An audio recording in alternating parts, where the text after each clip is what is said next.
Hello दोस्तों, आप देख रहे हैं पाठशाला लर्निंग पॉइंट।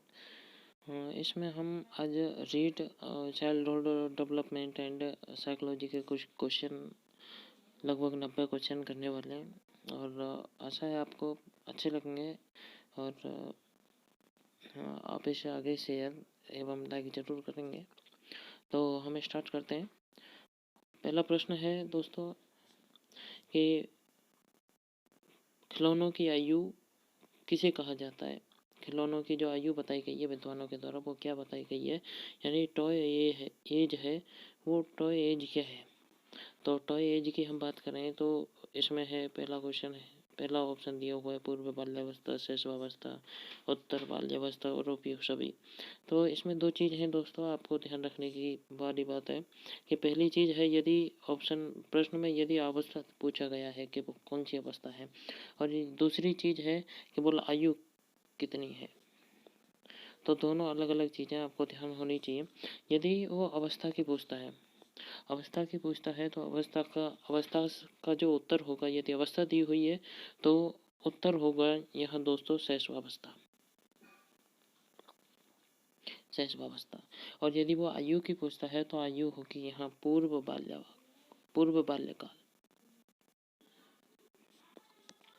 ठीक है दोस्तों, तो यहाँ उत्तर हो जाएगा पहला उत्तर हो जाएगा पूर्व बाल्यकाल।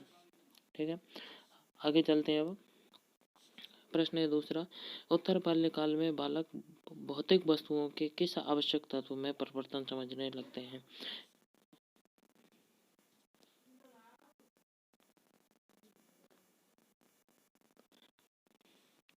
तो उत्तर बाल्यकाल में आते आते बालक जिन भौतिक वस्तुओं में अंतर समझने लगते हैं, वो है, एक द्रव्यमान है, संख्या है, व क्षेत्र है।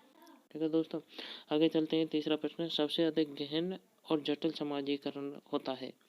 तो सबसे अधिक जो कठिन एवं तूफानों की जो अवस्था बताई गई है वॉटसन के द्वारा, वो बताई गई है किशोरावस्था को। तो यहाँ उत्तर होगा इसमें किशोरावस्था, क्योंकि वॉटसन के द्वारा कहा गया है कि किशोरावस्था तूफानों एवं झंझावातों की अवस्था है। अगला प्रश्न है दोस्तों, सामान्य बालक प्राय किस आयु में बोलना सीख जाते हैं। यदि सामान्य बालक की यदि बात की जाती है तो लगभग 16 माह का जो बालक है, 16 माह का जो बालक है, वो सामान्य तौर पर सही ढंग से बोलना प्रारंभ कर देता है। अगला है, बच्चे सबसे पहले कौन सी भाषा सीखते हैं। तो बच्चे सबसे पहले दोस्तों मातृभाषा सीखते हैं, माँ की भाषा बोलते हैं, मातृभाषा बोलते हैं पहले। फिर उसके बाद वो सांकेतिक भाषाओं में धीरे धीरे बात करने लगते हैं। फिर बात उसके आती है कि वो समाज में जो भाषा बोली जाती है, यदि वो अंग्रेजी बोल लेते हैं वहाँ के लोग, तो वो अंग्रेजी बोलता है, हिंदी बोलते हैं तो हिंदी बोलता है। तो उस हिसाब से वो उस माहौल के हिसाब से फिर वो वातावरण की भाषा सीखता है। लेकिन सबसे पहले यदि वो बात पूछ रहा है कि बच्चे सबसे पहले कौन सी भाषा सीखते हैं, तो वो कौन सी भाषा सीखते हैं दोस्तों, मातृभाषा सीखते हैं। अगला प्रश्न है, बाल मनोविज्ञान के आधार पर कौन सा कथन सर्वोच्च है। बाल मनोविज्ञान के आधार पर कौन सा कथन सर्वोच्च है। तो इसमें पहला दिया हुआ कि सारे बच्चे एक जैसे होते हैं। नहीं, सारे बच्चे एक जैसे नहीं होते। दूसरा है, प्रत्येक बच्चा विशिष्ट होता है। हाँ, कुछ बच्चे विशिष्ट होते हैं। नहीं, प्रत्येक बच्चा विशिष्ट होता है, कुछ बच्चे एक जैसे होते हैं। नहीं, जब सभी बच्चों का जो विकास की जो दर है, विकास की दर कैसी होती है, भिन्न भिन्न होती है। इसलिए जो उसका जो विकास है, वो विकास अलग अलग होगा तो बुद्धि अलग अलग होगी, और बुद्धि अलग अलग होगी तो इसलिए हम कह सकते हैं, मनोवैज्ञानिकों के द्वारा कहा गया है कि जो प्रत्येक बच्चा है, वो प्रत्येक बच्चा एक विशिष्ट होता है। प्रत्येक बच्चा है वो कैसा होता है, विशिष्ट होता है। ओके,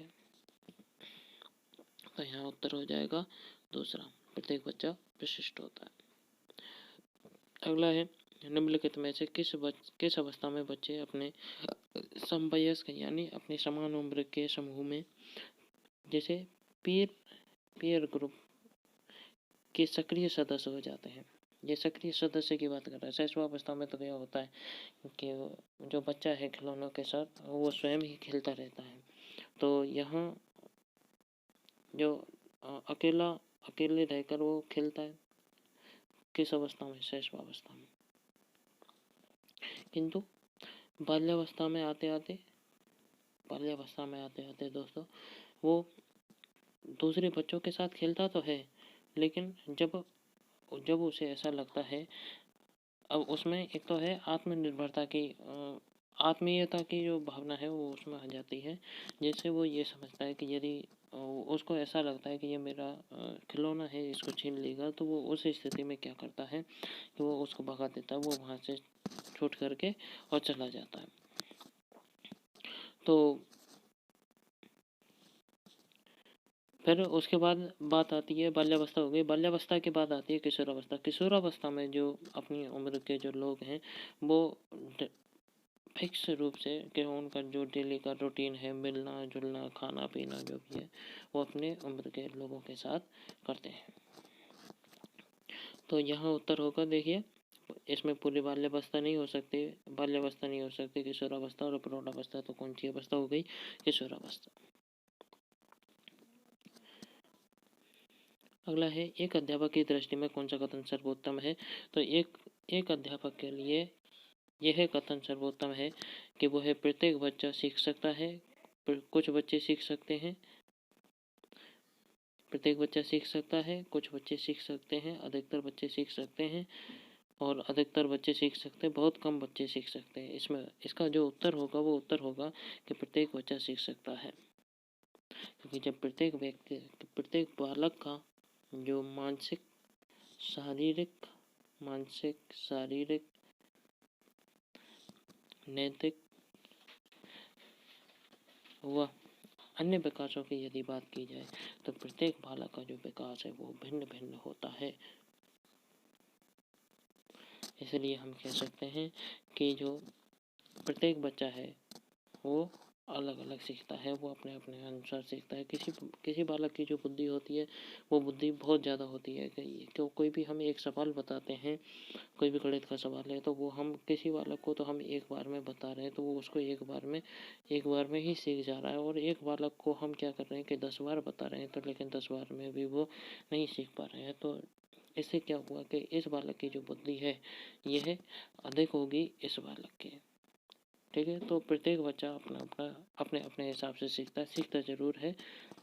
ठीक है, तो 9वां प्रश्न है अगला, मैकडूगल के अनुसार मूल प्रवृत्ति जिज्ञासा का संवेग कौन सा है। देखो, प्रत्येक परीक्षा में प्रत्येक बार पूछा गया है ये प्रश्न, आप अच्छी तरह से इसको नोट डाउन कर लीजिए कहीं भी, कि जो शब्द ये है, इसमें से हम जैसे बात कर रहे हैं घृणा की, तो घृणा हम किसी से जब घृणा करते हैं तो क्या करते हैं, हम उससे निजात पाने का कोशिश करते हैं। तो घृणा की जो मूल प्रवृत्ति होगी वो निवृत्ति होगी दोस्तों। और जब हमें कहीं भय लगेगा तो हम कहीं जंगल में जा रहे हैं तो हम क्या करेंगे, यदि हमें भय लग रहा है तो हम वहाँ से भागने की कोशिश करते हैं, यानी पलायन करते हैं वहाँ से। भूख, प्रत्येक व्यक्ति की 3 आवश्यकताएं हैं, रोटी, कपड़ा और मकान। तो रोटी, कपड़ा, मकान, तो वो ये उसकी आवश्यकताएं हैं मुख्य।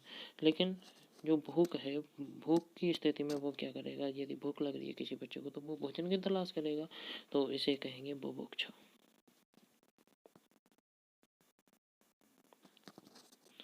या भूख की तलाश। ठीक है, तो अब बचा आश्चर्य। यदि किसी को आश्चर्य है तो आश्चर्य की स्थिति में क्या करेगा दोस्तों, आश्चर्य का जो अर्थ होता है, यदि हमने कोई चीज़ जान ली जिज्ञासा के साथ, तो हमें उस चीज़ को क्या होगा, हमें उस चीज़ से जिज्ञासा होगी। तो इसलिए जो जिज्ञासा का जो संबंध है वो आश्चर्य से है। अगला प्रश्न है, शैशवावस्था की मुख्य विशेषता क्या नहीं है।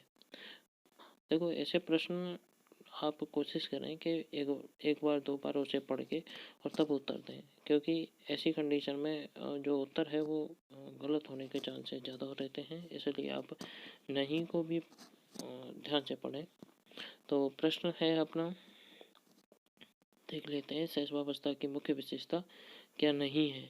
तो सीखने की प्रक्रिया में तीव्रता होती है इसमें शैशवावस्था में। हाँ बिल्कुल होती है, शैशवावस्था में सीखने की प्रक्रिया बहुत तेज होती है। ठीक है, जिज्ञासा की प्रवृत्ति पाई जाती है इनमें, अनुकरण के द्वारा सीखने की प्रवृत्ति भी पाई जाती है, लेकिन चिंतन जो प्रक्रिया है वो चिंतन प्रक्रिया इसमें नहीं पाई जाती है। अगला है,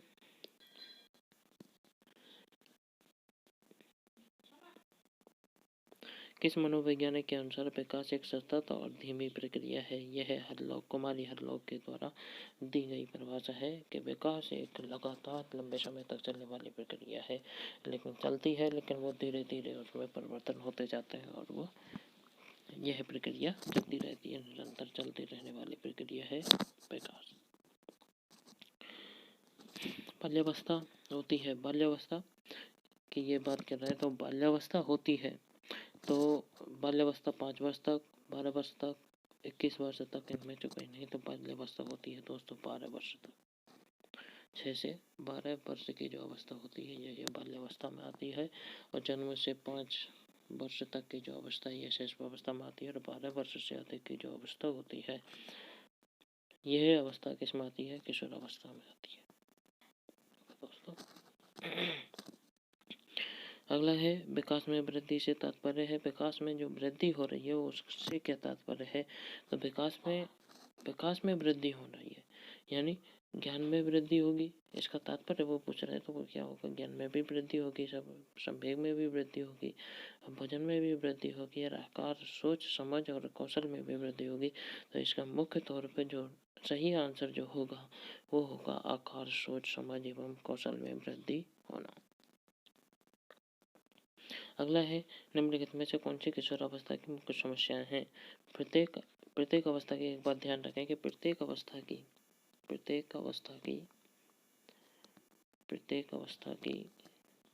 अपनी अपनी क्या होती हैं, समस्याएं होती हैं दोस्तों। और जब प्रत्येक अवस्था की अपनी अपनी जब समस्याएं होती हैं तो प्रत्येक उनकी फिर अलग सिस्टम भी होता होगा प्रत्येक बालक का उस हिसाब से। तो इसमें ऑप्शन में दिए हुए हैं संवेगात्मक समस्याएं, समायोजन की समस्याएं, और शारीरिक परिवर्तनों की समस्याएं, और उपयुक्त सभी। तो इसका उत्तर है उपयुक्त सभी, क्योंकि संवेगात्मक प्रत्येक अवस्था में संवेगात्मक अवस्थाएं समस्याएं भी पाई जाती हैं, समायोजन की समस्या भी होती है, शारीरिक परिवर्तन की समस्या भी होती है, क्योंकि जैसे जैसे आदमी का विकास होता जाता है वैसे वैसे उसके शरीर में परिवर्तन होते जाते हैं, अर्थात शारीरिक परिवर्तनों में समस्या आती जाती है। ठीक है, उसी प्रकार संवेगों में भी अंतर पाया जाता है। संवेगों की बात की जाए तो शैशवावस्था में यदि बात की जाए तो शैशवावस्था में जो संवेग है वो बिल्कुल शून्य पाया जाता है, लेकिन जन्म के पश्चात एक प्रश्न आ जाता है कि जन्म के पश्चात एक संवेग होता है उत्तेजना के कारण, जो कि वो संवेग है, वो संवेग कौन सा है, वो संवेग है आपका रोना। उत्तेजना के कारण उत्तेजना होती है, उत्तेजना के कारण वो क्या करता है, रोता है बालक। ठीक है, अगला है, बाल विकास का सही क्रम है। बाल विकास का सही क्रम शैशवावस्था से प्रारंभ होता है, शैशवावस्था से लेकर के बाल्यावस्था, किशोरावस्था और प्रौढ़ावस्था। ठीक है, अगला है, तो इसमें 15वें में क्वेश्चन उत्तर सही हो जाएगा, तीसरा। ठीक है, तो अगला है, विकास शुरू होता है। विकास एक कुमारी हरलॉक ने अभी कहा है, हमने अभी पढ़ा है कि विकास एक निरंतर चलती रहने वाली प्रक्रिया है जो कि जन्म से ही स्टार्ट हो जाती है। तो यहाँ हमारा उत्तर होगा, उत्तर बाल्यकाल से प्रसव पूर्व जो बाल्यावस्था है वहाँ से ही ये विकास की दर शुरू हो जाती है धीरे धीरे। ऐसा माना जाता है कि मनोवैज्ञानिकों के द्वारा कि शैशवावस्था में बालक का 50% शैशवावस्था में बालक का 50% जो विकास है जो होना होता है वो हो जाता है। उसके बाद बाल्यावस्था में 75% हो जाता है और धीरे धीरे बाद में किशोर अवस्था तक ये विकास पूर्णतः हो जाता है। तो इसलिए हम कह सकते हैं। इसके अलावा और भी देखा जाता है कि जब ये तो जन्म की अवस्था हो गई, जब कोई व्यक्ति मरता है, जैसे कि हम देख सकते हैं कि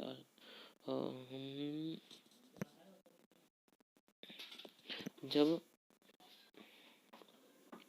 युधिष्ठिर मरा था तो वो बाणों की सैया पर लेटा हुआ था। तो उस समय सभी जो उनके पास रहने वाले थे उन सभी को बुलाया गया और देखा गया कि वो ऐसा माना जाता है कि हमारे समाज में कि जो लास्ट में जब कोई व्यक्ति ज़्यादा परेशान होता है, उसकी आत्मा नहीं निकल रही होती है, तो उस स्थिति में क्या होता है कि सभी को बुलाया जाता है और उस समय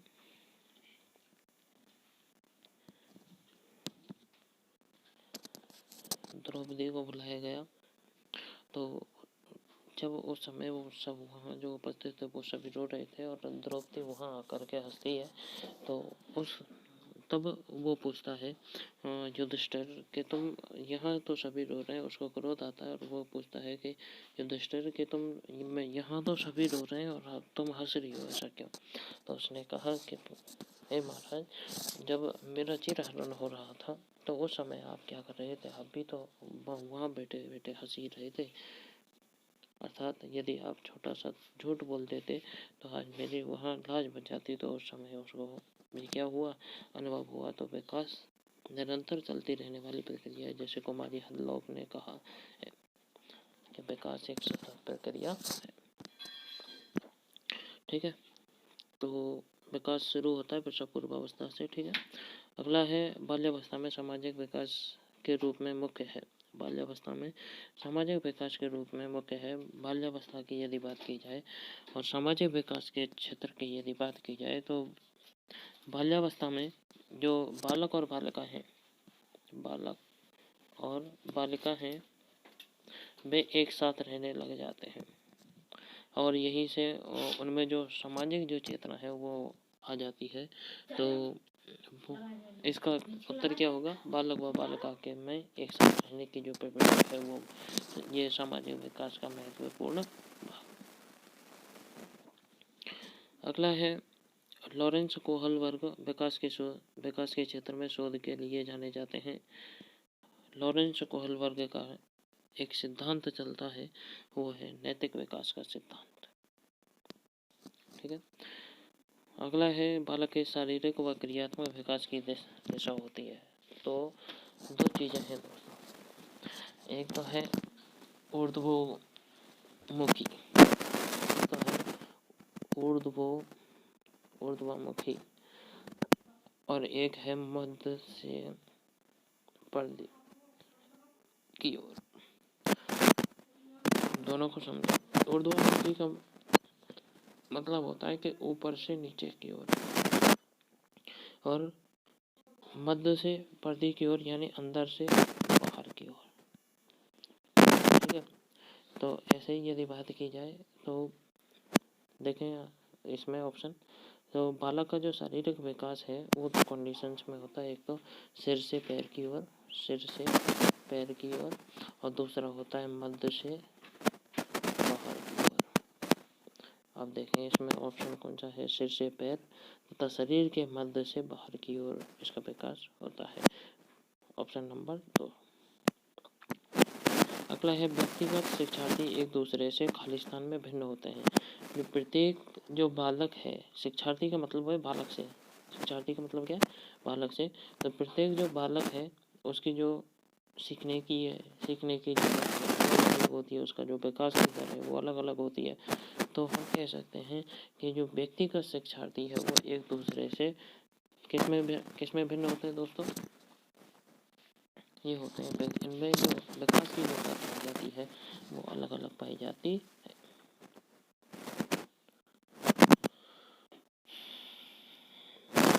अगला है 21वां प्रश्न, मानव विकास कुछ विशेष सिद्धांतों पर आधारित है। मानव का जो विकास है कुछ विशेष सिद्धांतों पर काम करता है, बिल्कुल सही बात है। और वो सिद्धांत कौन कौन से हैं वो यहाँ दिए हुए हैं। देखो यहाँ निरंतरता का सिद्धांत दिया हुआ है, मौलिक गुणों का सिद्धांत, सामान्य से विशिष्ट का सिद्धांत और प्रतिवर्ती का सिद्धांत। तो मनोविज्ञान की यदि बात की जाए, मनोविज्ञान में मानव के विकास का जो सिद्धांत है नहीं पूछ रहा, ये पूछ रहा है नहीं है। तो नहीं है, कौन सा नहीं है? निरंतरता का सिद्धांत होता है, निरंतरता का सिद्धांत होता है, मौलिक गुणों का सिद्धांत होता है, सामान्य से विशिष्ट का सिद्धांत होता है और प्रतिवर्ती जो सिद्धांत है वो इसमें नहीं होता। प्रतिवर्ती सिद्धांत मानव विकास में के सिद्धांतों में नहीं होता है। 22वां प्रश्न है, विकास कभी न समाप्त होने वाली प्रक्रिया, यह विचार किसने दिया?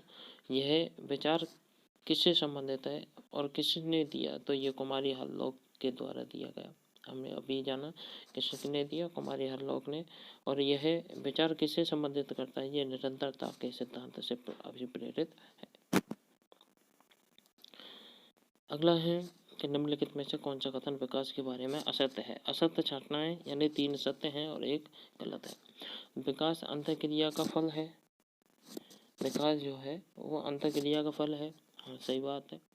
विकास एक व्यवस्थित श्रृंखला का अनुगामी है, हाँ। विकास एक व्यक्तिगत प्रक्रिया है, हाँ। विकास विशिष्ट से सामान्य की ओर होता है, नहीं, ये गलत है। हमेशा आपको ध्यान रखना है कि जो भाषाई जो शिक्षण सूत्र होंगे उनमें यही चलता है विशिष्ट से सामान्य की ओर, लेकिन मनोविज्ञान के अंतर्गत जो नियम चलता है ये विकास में यह चलता है सामान्य से, ऊपर ही देखा था हमने, ये सामान्य से विशिष्ट की ओर यह नियम चलता है। ठीक है, यह प्रश्न कई बार पूछा गया है और इस बार भी आने की संभावना है, इसलिए आप ध्यान रखें। अगला है बालक के विकास का परिणाम है। बालक का जो विकास है वो किन किन चीज़ों विकास है, वहाँ पढ़ा होगा आपने कि विकास बराबर वंशक्रम इंटू वातावरण का गुणनफल ही विकास होता है। ठीक है, तो यहाँ उत्तर होगा बालक का विकास परिणाम है वंशानुक्रम तथा वातावरण दोनों की अंतर्क्रिया के कारण। ठीक है, 25वां क्वेश्चन है, देखिए, विद्यार्थियों में सामाजिक विकास विकसित करने हेतु एक अध्यापक को चाहिए कि वह उसकी व्यक्तिगत रुचियों को भी देखे, शारीरिक विकास को भी देखे और सभी पक्षों को देखते हुए और वो सब करे। तो यहाँ उत्तर होगा तीसरा। अगला है विकास एवं वृद्धि एवं विकास में क्या संबंध है? संबंध की पूछ रहा है, तो ये एक दूसरे के क्या हैं? पूरक हैं दोस्तों, विरोधी नहीं है। वृद्धि एक अलग चीज है, वृद्धि शारीरिक होती है, जबकि जो विकास है वो शारीरिक नहीं होता। विकास एक निरंतर चलने वाली प्रक्रिया है, तो हम ये निरंतर चलती रहती है, लेकिन ये जो शारीरिक विकास है, जैसे कि उदाहरण के तौर पे देखा जाता है कि लगभग 18 वर्ष की आयु तक जो लंबाई है किसी भी बालक या बालिका की, वो जितनी बढ़नी होती है वो बढ़ जाती है। उसका जो वेट है वो वेट उसके हिसाब से, खान पीन के हिसाब से बढ़ता रहता है, लेकिन जो लंबाई है वो लंबाई तब तक जितनी बढ़नी होती है उतनी बढ़ जाती है। तो इस बात से भी हम अंदाज़ा लगा सकते हैं विकास एवं वृद्धि में जो संबंध होता है वो कैसा होता है दोस्तों? ना तो विरोधी होते हैं, ना ये एक दूसरे के समान होते हैं, क्योंकि वृद्धि गुणात्मक होती है जबकि विकास मात्रात्मक होता है, इसलिए ये एक दूसरे के क्या हैं? पूरक हैं।